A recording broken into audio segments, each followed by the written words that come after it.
got some motherfucking design on right now. Bring it down, bring it down, bring it down. I got 3 old guys to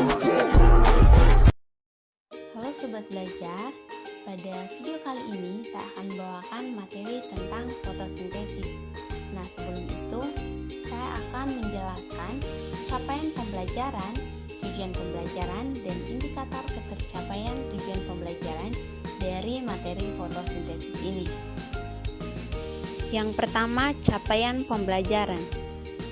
Pada akhir fase D, peserta didik dapat menjelaskan pengertian dan proses fotosintesis, dapat mengetahui proses fotosintesis terbentuk dari gas oksigen dan dapat menjelaskan faktor-faktor yang mempengaruhi fotosintesis.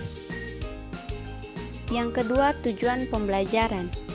Melalui media pembelajaran berbasis video animasi, peserta didik mampu menjelaskan pengertian dan proses fotosintesis dan dapat mengetahui proses fotosintesis terbentuk dari gas oksigen serta dapat menjelaskan faktor-faktor yang mempengaruhi fotosintesis. Yang ketiga, indikator ketercapaian tujuan pembelajaran. Yang pertama, peserta didik mampu mengetahui pengertian fotosintesis dan proses fotosintesis. Yang kedua, peserta didik mampu mengetahui proses fotosintesis terbentuk dari gas oksigen dan dapat menjelaskan faktor-faktor yang mempengaruhi fotosintesis.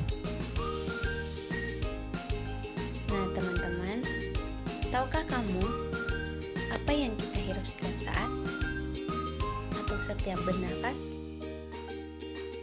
Adalah udara. Udara yang kita hirup setiap saat adalah gas oksigen. Lalu, apa yang terjadi jika stok oksigen di bumi ini habis? Pasti tidak akan ada kehidupan di bumi ini.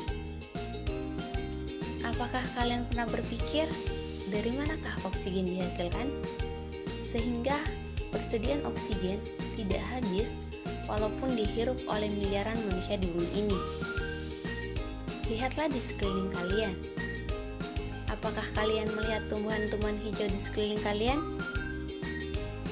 Merekalah yang menyediakan jasa untuk memproduksi oksigen yang kita hirup setiap saat melalui yang namanya fotosintesis. Lalu, apa itu fotosintesis? Dan bagaimana perannya dalam menjaga keseimbangan gas di atmosfer? Fotosintesis merupakan proses kimia yang digunakan tanaman untuk membuat glukosa dari sinar matahari, karbon dioksida, dan air. Di mana fotosintesis adalah proses di mana tumbuhan menggunakan energi matahari untuk mengubah karbon dioksida dan air menjadi glukosa dan oksigen.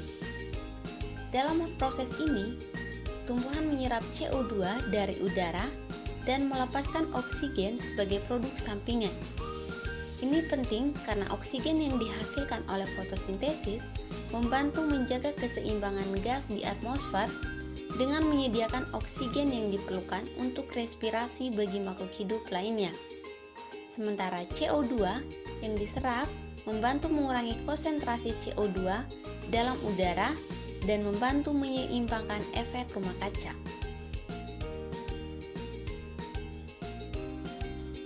Fotosintesis terjadi di dalam daun, khususnya di dalam struktur sel yang disebut kloroplas. Kloroplas mengandung pigmen hijau yang disebut klorofil, di mana menangkap energi dari cahaya matahari untuk menginisiasi reaksi kimia dalam proses fotosintesis. Sel-sel daun mengandung banyak kloroplas karena daun adalah bagian tumbuhan yang paling terpapar cahaya matahari, sehingga memungkinkan proses fotosintesis berlangsung dengan efisien. Lalu klorofil adalah pigmen hijau yang terdapat dalam kloroplas, di mana organel tempat fotosintesis terjadi. Sementara sinar matahari adalah sumber energi untuk fotosintesis. Keduanya bukanlah reaksi karena klorofil tidak bereaksi secara kimia, melainkan bertindak sebagai katalisator untuk merespons sinar matahari dalam proses fotosintesis. Begitu juga sinar matahari bukanlah reaksi, tetapi sumber energi yang dibutuhkan dalam proses tersebut. Di mana klorofil dan sinar matahari juga bukan produk dari fotosintesis. Produk utama fotosintesis adalah glukosa dan oksigen, di mana klorofil dan sinar matahari merupakan komponen atau faktor yang memungkinkan terjadinya fotosintesis, bukan hasil akhir dari proses tersebut. Keseimbangan oksigen dan karbon dioksida di atmosfer saat ini dipertahankan oleh fotosintesis dan respirasi, di mana fotosintesis dilakukan oleh tumbuhan hijau dan organisme fotosintesis lainnya yang menghasilkan oksigen. Sedangkan respirasi dilakukan oleh hewan dan organisme respirasi lainnya dan menghasilkan karbon dioksida. Proses fotosintesis pada tumbuhan. Fotosintesis adalah proses tumbuhan mengubah karbon dioksida dan air menjadi bahan makanan dengan bantuan cahaya matahari, terutama bagi tumbuhan yang memiliki zat hijau daun. Bagian akar pada tumbuhan bertugas menyerap air dan mineral dari dalam tanah dan membawanya ke bagian daun. Pada bagian daun inilah tempat terjadinya proses fotosintesis. Daun pada tumbuhan memiliki bagian bernama stomata yang terletak di bagian bawah permukaan daun. Stomata berbentuk lubang-lubang kecil. Stomata akan menyerap karbon dioksida yang ada di udara. Kemudian, air dan karbon dioksida dibawa ke dalam sel tumbuhan yang bernama kloroplas. Pada kloroplas terdapat klorofil yang fungsinya menyerap cahaya matahari pada saat terjadinya proses fotosintesis. Proses fotosintesis dibagi menjadi dua bagian, yaitu reaksi terang dan reaksi gelap. Reaksi terang terjadi pada bagian grana yang memproses cahaya matahari menjadi oksigen, ATP, dan NADPH. Oksigen akan dilepaskan ke udara melalui stomata.